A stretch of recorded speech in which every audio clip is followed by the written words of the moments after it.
Congresswoman Jinky Luistro. You are now recognized. Thank you, Mr. Chair.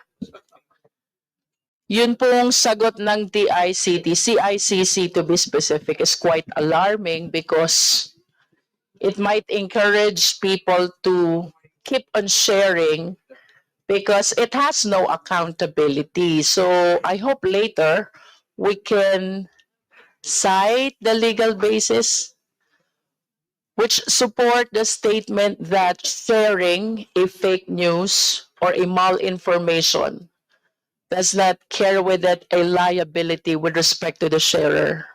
That is very alarming, sir. To continue, Mr. Chair, I think everybody agrees that we all recognize the freedom of speech, the freedom of the press, the freedom of expression as one of the primordial constitutional guarantees. However, kagaya po ng sinabi ng ating esteemed colleagues, ang lahat ng batas, ang lahat ng karapatan ay hindi absolute. It has to be subjected to restriction.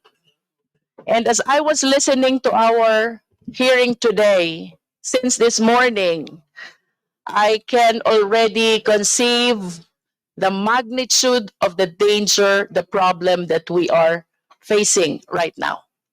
As a matter of fact, Mr. Chair, talking about internet, talking about cyberspace, unlike ordinary crimes, Tito, it is difficult to define territoriality because cyberspace, internet is boundless.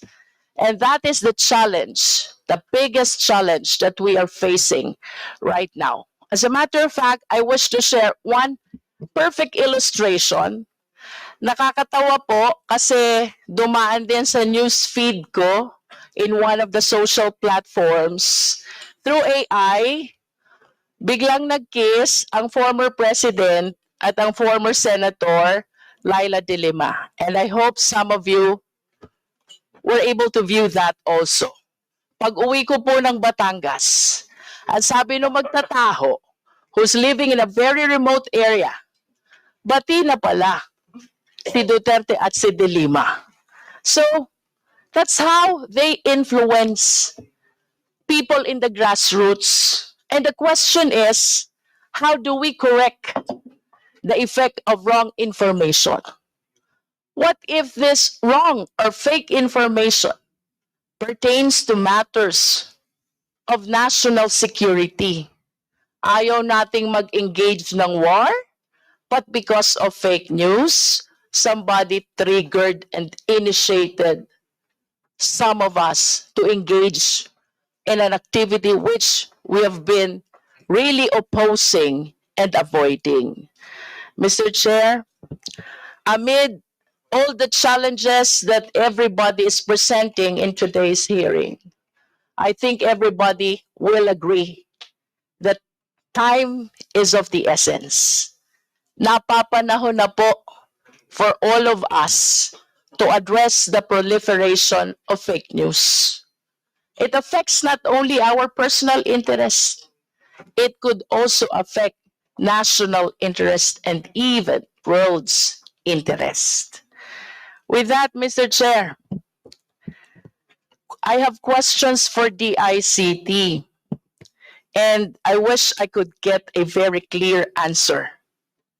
Tayo po ba ay may jurisdiction sa social media platforms? By social media platforms, we are talking about Facebook, TikTok, Instagram, Twitter, YouTube. At least, ito po yung prominently used by Filipinos.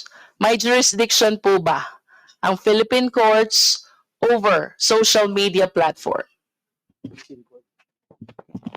Sir, let me qualify my answer since this was directed to the ICT. With regard to regulation, we do not regulate social media platforms. We do not have any mandatory powers over them nor oversight powers over them. With regard to courts, Your Honor or Mr. Chair, I think that is better answered by the lawyers, the DOJ here. Linawin po natin, sir, yung inyong naging response. When it comes to regulatory power of the ICT, walang jurisdiction ang DICT over social media platforms. And your basis is the charter of the ICT. Do you confirm this? Sir, yes, Your Honor. Now we go to NBI perhaps, or the DOJ if we have resource persons from DOJ. May jurisdiction po ba ang Philippine courts over the social media platforms? Well, good afternoon, Your Honor. Philippine courts doesn't have any jurisdiction over social media platforms for the reason that these social media platforms operates under different jurisdiction. And we have the principle By of different jurisdiction, ano pong ibig sabihin natin? Do you mean outside the Philippine territory? yes, Your Honor, the servers of these platforms are outside the Philippine territory, Your Honor. Nonetheless, how do they operate within the country in as far as using the cyberspace is concerned? Well, the operation is through the internet, so internet is accessible to everyone. And we have no way to regulate that.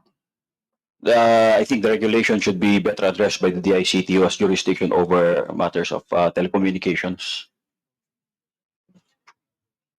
As to regulation, the DICT, I believe, has answered already. Wala sa mandato nila ang regulation ng social media platforms. But I hope you realize, parang continuing yung crime eh. While it is being committed outside, the perpetration is happening even inside the Philippine territory. Yes, you really have to rely on your mandate on existing laws, pero meron po tayong principle sa batas, yung tinatawag nating continuing crime. And I would like to raise this legal question, whether posting malinformation, disinformation, fake news, notwithstanding the fact that the social platform is outside the Philippine territory, but the post can be seen inside our country, can this be not considered as a continuing crime? DOJ, please. Ma'am, Your Honor, on the part of the law enforcement, we adhere to the duality or doctrine of duality of crimes. So under the duality of crimes, since most social media platforms are owned by other countries, we also need to consider whether the crimes that are punishable here in the Philippines are also punishable in other countries who own the social media platforms. And can you explain that? How does it work, the duality of crime? Jurisdictional, ma'am. That's jurisdictional, Your Honor. All right, so how if do it's you not apply it in punishable- as far as our challenges here in the Philippines is concerned? The country where the social media platform is located does not really react to our requests or does not really care about our request because the law that is punishable here in the Philippines is not punishable under the jurisdiction. So basically, as a consequence, we cannot request information from those social media platforms as it is not congruent with our international law and law on data privacy, depending on the country where the social media platform What is you are based. saying, sir, if I may interrupt, what you are saying is, if cybercrime is punishable here, cybercrime is not punishable in the place where the social media platform is located. Is that what you mean? It depends on the kind of cybercrime, Your Honor. So, for instance, Please expound. cyber libel is punishable here in the Philippines, but it is not punishable in the US. And where are these social media platforms located? The biggest social media platform, such as Meta, is located in the US. But at least we can have something to start on. Yes, Your Honor. Identify which countries have similar law which punishes similar crimes in the Philippines. Yes, Your Honor. Tama ba? Yes, Your Honor. And with your statement, does it mean na Halimbawa, ang cybercrime is punishable in a foreign country, cyber libel, punishable in a foreign country, punishable in the Philippines as well, even when the social media platform is in the foreign country. Pwede ba natin din silang i-include dun sa case to be filed inside the country? Yes, Your Honor, because there is already mutuality between the countries. So in other words, we can acquire jurisdiction by way of duality of jurisdiction. Following your explanation, DOJ, kapag parehas ang batas ng Pilipinas at ng foreign country where the social media platform is located, Yes, we can acquire jurisdiction. Do you confirm that? yes, Your Honor. So, kindly state for the record, nasan po yung Facebook? May I clarify, Your Honor? Yes, DOJ. Actually, I'm from the NBI, Your Honor. Actually, Your Honor, we do not acquire jurisdiction over the social media platform. We can only do requests, and the request we do is granted if the crime, which is the basis of the request, is also punishable in their jurisdiction. Yes, that is the duality of jurisdiction. Yes, Your Honor. But What is your basis in saying that we cannot acquire jurisdiction over the social media platform, notwithstanding the fact that both countries have the same law punishing the same crime? Because I believe when we say duality of jurisdiction, it means that we can acquire jurisdiction as well. Your Honor, good afternoon. I am the OIC Director for the Office of Cybercrime, Your Honor, an attached agency of the Department of Justice. Your Honor, as to the issue on jurisdiction, actually there is a way where we can acquire jurisdiction if there is a cyber warrant issued to a particular platform, but the limitation of that cyber warrant pertains only to computer data or informations that are stored in the or being held by these platforms to be produced or provided to us in relation to a particular case already filed in court, Your Honor. Hindi ba, sir, lahat naman ng napopost talaga ay incorporated in the data which are being kept by the social media platform? So I wish to believe na lahat ng lumalabas sa social media platform ay part and parcel ng data ng social media platform which is foreign-based. Tama po ba yun? Yes, Your Honor. I agree with your statement, Your Honor. But there are also some instances like dito po yung pumapasok yung retention, Your Honor, where kunyari sa Pilipinas po sa atin, if we have a particular, if our law requires a particular number of months or years for that platform to retain all those informations, we can. We are now qualifying our answer now. CICC, right? No? Let's go to the basic question. Kaya po ba nating mag-acquire ng jurisdiction over the social media platform? Please do not qualify your answer first. Tun muna po tayo sa general rule. Kaya po ba o hindi? Because you were mentioning already about the cyber warrant, cybercrime warrant.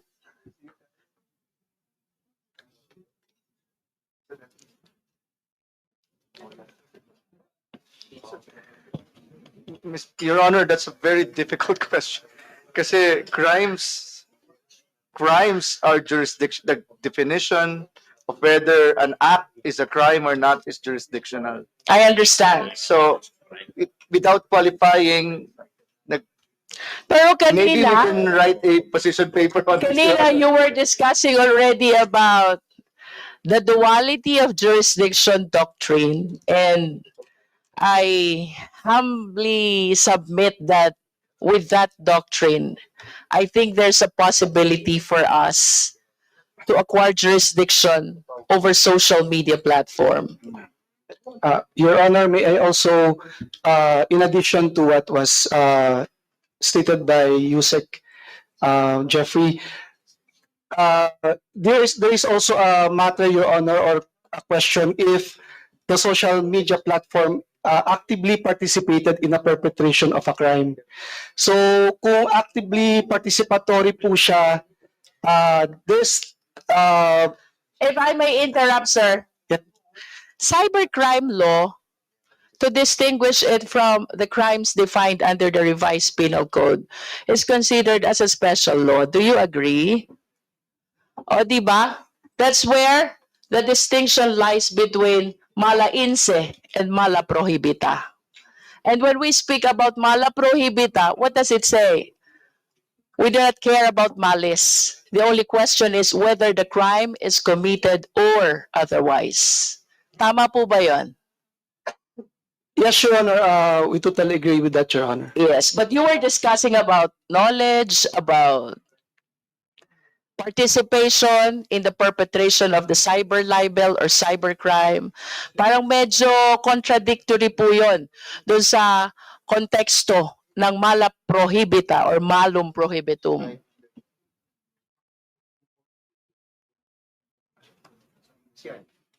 I understand that the question is difficult, but at least we were able to discuss initially the duality of jurisdiction doctrine, which I hope you will be able to render a legal position paper. And in relation to that duality jurisdiction doctrine, I remember that my question started with the concept of continuing crime. Can you please shed light? Hindi po ba ito pwede i-consider na continuing crime? As long as the malicious post is still active, Yes. Your Honor. So you agree? Yes, Your Honor, we agree. So That if it's still this can continuing be crime. considered as a continuing crime, the one who posts here is liable, and the server who makes possible the posting while it is based in foreign country can also be held liable. The question is difficult again. And of course, I appreciate that the Honorable Roman Huh? already requested to invite a constitutionalist to help us understand how we go about this. I just wish to submit that this cybercrime law was drafted, passed, and approved with the knowledge in mind that cyberspace is boundless, internet is boundless, and perpetrators are not confined only in the Philippine territory, but even outside. So I wish to believe that the drafters of this law considered the possibility of indicting as well the perpetrators who are based in the foreign country. That is a manifestation, Mr. Chair. And to proceed, Mr. Chair, I wish to state for the record before I proceed that this representation is requesting the DOJ to render a legal position with respect to the two issues raised already, the duality of jurisdiction doctrine and the concept of continuing crime. And for my last question, sa atin pong pag-aaral ng batas, mayroon po tayong tinatawag na warrantless arrest. Konting review lang po. Ano po ba yung mga instances when arrest without warrant is allowed? TOJ? Yes, Your Honor.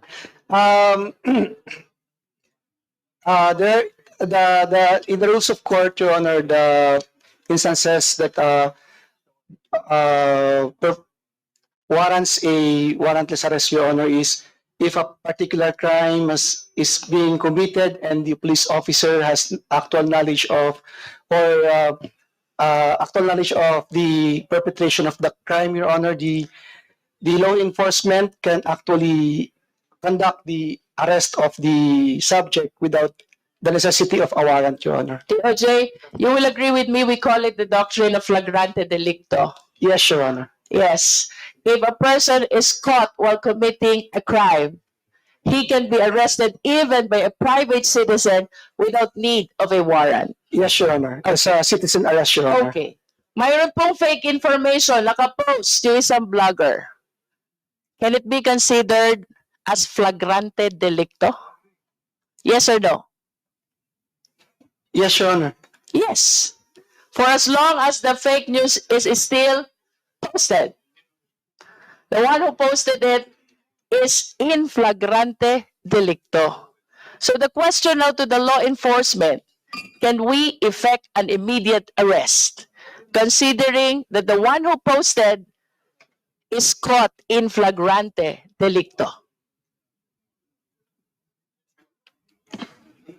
Yes, Your Honor, as long as the attribution could be established. Mr. Chair, ang dami po ng vloggers na can be considered caught in flagrante delicto, and I find it strange. Walang inaaresto ang ating law enforcement agency. I do not subscribe to the opinion that our laws are insufficient. I wish to submit that the drafters of these laws considered already indicting even people outside the Philippine territory, considering that we're talking about cyberspace, considering that we're talking about internet, which horizon and territory is boundless. And going back to the doctrine of flagrante delicto, the biggest question is, ang dami pong vloggers without any concern at all about the possible consequences, about accountability, about liability. They just keep on posting fake news, proliferating fake news. And this is a clear illustration of caught in flagrante delicto, which warrantless arrest. Bakit po walang ginagawa ang ating law enforcement agency? Okay, who will reply? NBI. Yes, Mr. Chair. So for that question, Mr. Chair, as I already discussed a while ago, ang meron lang po tayo ngayon is cyber libel na batas and Article 154 of the Revised Penal Code. If I may read, Mr. Chair. So doon po sa Article 154, meron po tayong unlawful use of means of publication and unlawful utterances. Number 1 po doon, any person who by means of printing, lithography, or any other means of publication shall publish or cause to be published as news any false news which may endanger the public or cause damage to the interest of the credit of the state.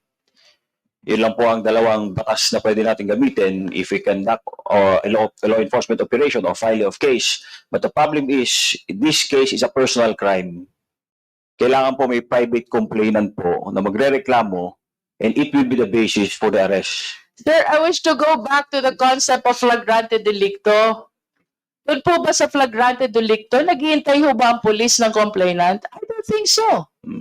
For as long as the person is committing a crime, even private citizen can arrest without need of a warrant.